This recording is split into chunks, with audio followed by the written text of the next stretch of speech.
Bila ingin hidup bahagia dunia dan akhirat, manusia mau tidak mau harus terikat dengan syariat Islam. Manusia itu lemah dan terbatas, baik dalam perkara yang dapat diindra maupun yang tidak dapat diindra atau gaib. Contoh keterbatasan manusia ialah manusia tidak akan mampu menentukan berapa jumlah rambutnya. Manusia tidak akan mampu menghitung berapa detak jantungnya setiap per menit, per detik, dan seterusnya.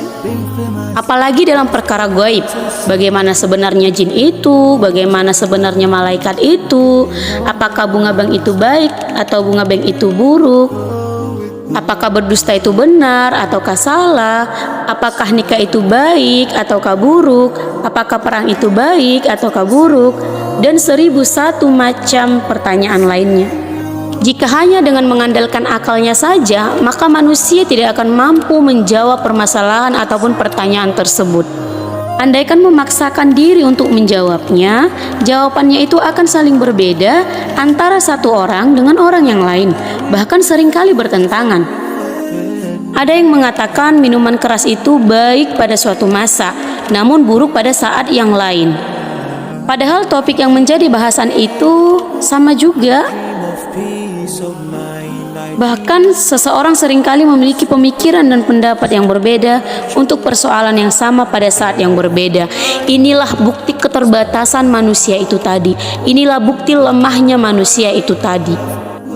Maka siapakah yang pantas menentukan kebaikan-kebaikan dunia dan akhirat bagi umat manusia? Maka Allah berfirman di dalam surah Al-Isra ayat 85, dan tidaklah kalian aku beri ilmu melainkan sedikit.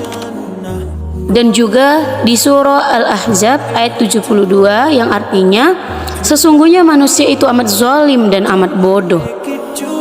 Cukuplah Allah sebagai penentu mana yang hak, mana yang batil. Cukuplah Allah si pembuat hukum yang terbaik. Hanya dengan diterapkannya syariat Islam, maka segala permasalahan akan dapat diselesaikan secara tuntas. Dan ingatlah, syariat Islam, kalamullah, Al-Quran itu akan senantiasa berlaku sepanjang masa.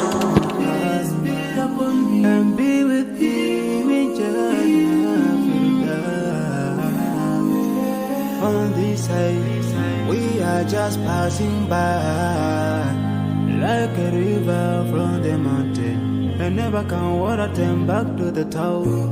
We dream the dream that can never save us from the Your words will never follow you. Relatives won't save you. Only your deeds will do you good or bad. So now is the best time to work for your Jannah.